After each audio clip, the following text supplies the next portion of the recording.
What is going on, guys? Miles here, and in this video we're going to be taking a look at some new information surrounding Call of Duty WWII. This information has been discovered on a website called exophase.com, as they have actually leaked the achievement / trophy list for Call of Duty WWII early, and this contains a bunch of information about the campaign, multiplayer as well as zombies, so let's jump straight into it. Starting off, the platinum for this game, which you get for getting every other achievement in the game, is called VE, which I'm not exactly sure what that means, and I think it will be only available on the PS4 version, as they do tend to have like trophies which you get for getting every other trophy in the game except for the DLC, so I don't think it will be in the Xbox or the PC version.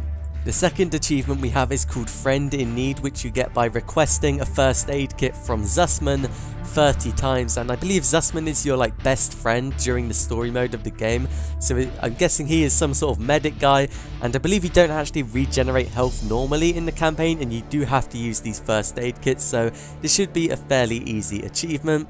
We then have another one called IC Movement, which you get for requesting Pearson to spot enemies 25 times, and he is another person who we've seen like a small video on, sort of showcasing who he is. I believe he's kind of like a strict person, and you have to follow what he says. And then we have a third one called Praise and Pass, which you get for requesting Turner to toss you ammo 20 times, so he's going to be your like supply guy during the story mode. We now also know that there's going to be a person called Styles in the campaign, who you can request to give you some grenades as you get an achievement if you request grenades 15 times. You can also request a person called Ilo, I believe he's called, A-I-E-L-L-O, not exactly sure how you say that one, and this guy basically allows you to call in a mortar strike, and if you do that 10 times you get another achievement called Who Needs a Pendant. After that, you can get another one called I've Got You by dragging 9 unique allies to safety.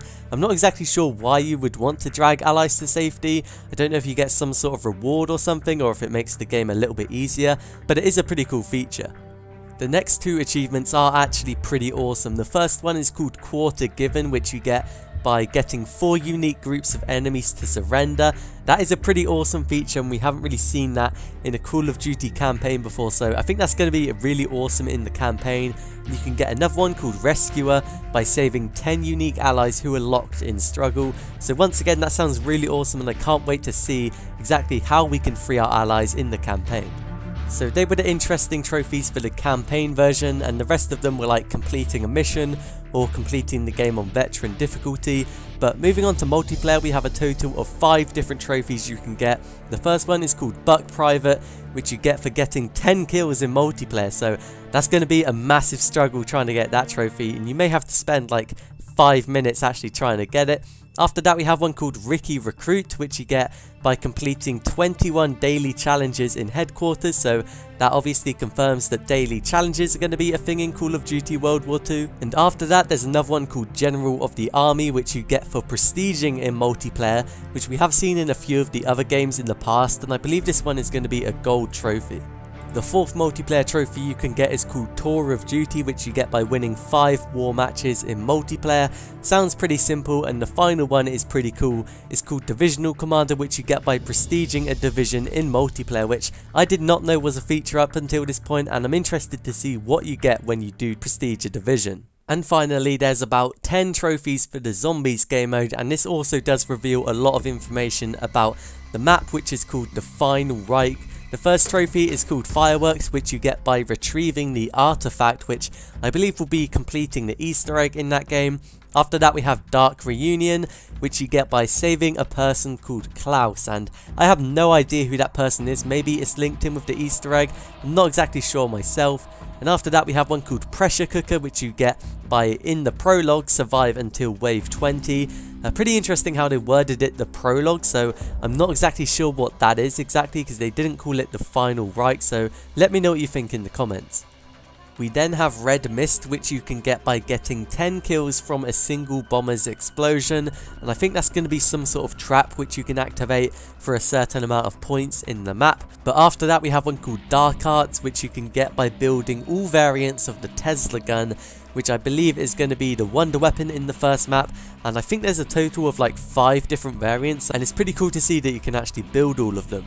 You can get an achievement called Strike by knocking over 10 zombies with a Woostling charge, which I believe is like one of the specialist abilities you can equip in the zombies mode. And there's another mini Easter egg I think, which is called Lurking Around, which you get by finding and shooting Dr. Straub, who is the evil doctor guy, which we saw in the trailer. The 8th zombies achievement is called Undertaker, which you get by killing the bomber with a shovel, and I have no idea who the bomber is. It could be the boss zombie, which comes every 5 to 10 rounds, and you can get a shovel in the map as well, which I didn't know either, so that is pretty awesome. I'm not exactly sure how hard it's going to be to kill the bomber with a melee weapon, however. The 9th one you get is called Lightning Handler, which you get by building a Tesla gun, so it's sort of an easier version of the Dark Arts achievement, which we saw earlier. And finally, the last achievement is called White Knuckles, which you get by surviving 3 pest waves in a single match without getting hit. So I'm not exactly sure what the pest waves actually are. At first I was thinking maybe there would be like the boss rounds, which come every 5 rounds, but if that's the case, then I don't know what the bomber is exactly. So maybe the pest waves are just the regular waves, which they've renamed for some reason. I'm not exactly sure. But that just about sums up a bunch of the achievements available in Call of Duty WWII Zombies multiplayer, as well as the campaign. This gave us a bunch of information which we didn't know previously, so if you guys found this video useful, leave a like and subscribe to the channel for more Call of Duty, but I'll see you guys in my next video.